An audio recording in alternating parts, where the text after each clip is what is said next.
वो बहुत ही रईस था, उसकी चीज की कोई कमी नहीं थी। हीरालाल दिल का बहुत ही अच्छा और नेक इंसान किया करता था। कोई भी उसके घर पे का एक ही बेटा था। उसका बहुत गोल मटोल लाडला और जिद्दी था। सेठ हीरालाल उसे बहुत प्यार करते थे, लेकिन वो उसकी जिद्दी पने से बहुत परेशान थे और उसे सबक सिखाना चाहते थे।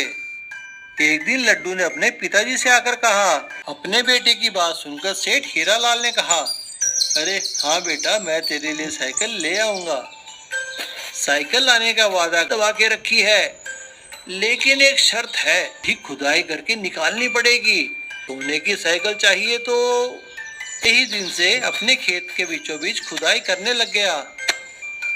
लड्डू को खुदाई करते करते लड्डू को मेहनत करने की आदत हो गई और अब वो बिना बताए ही खेत।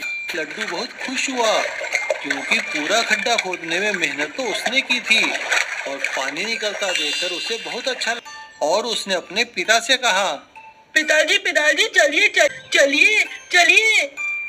लड्डू की बात सुनते ही सेठ ही लेकर गया और उसे कमरे में रखी सोने की साइकिल देते हुए कहा, बेटा ये रही तुम्हारी सुनहरी साइकिल।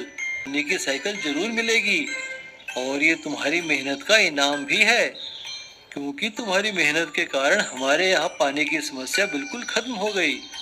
पिताजी मैं समझ गया, मुझे सबक सिखाने के लिए। कुन्नूर में चाय बने वो बहुत ही मेहनती था।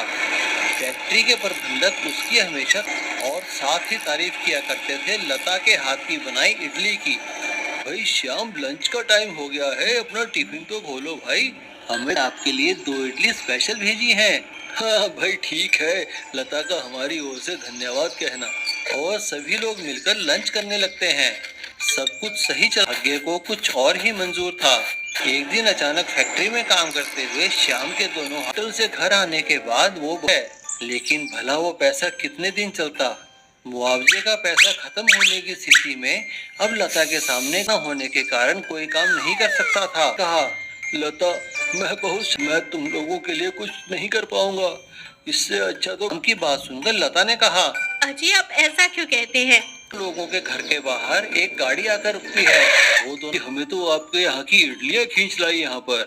उनकी ये बात सुनकर लता कहती है, हाँ बिल्कुल सर, मैंने अभी अभी गर्मा गर्म घर में इडलियाँ बनाई हैं, मैं आपके लिए भी लेकर आती हूँ।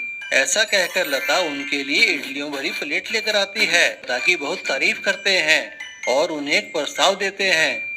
वो बहुत अफसोस है, इसके लिए कंपनी और अपने हाथों का बना स्वादिष्ट और पौष्टिक खाना सारे मजदूरों को खिलाएं। और हाँ श्याम, तुम वहाँ बैठे बैठे काम की निगरानी भी कर सकते हो, इसके लिए कंपनी तुम्हें अलग से पैसा देगी। फैक्ट्री के प्रबंधक की बात सुनकर दोनों खुश हो जाते हैं और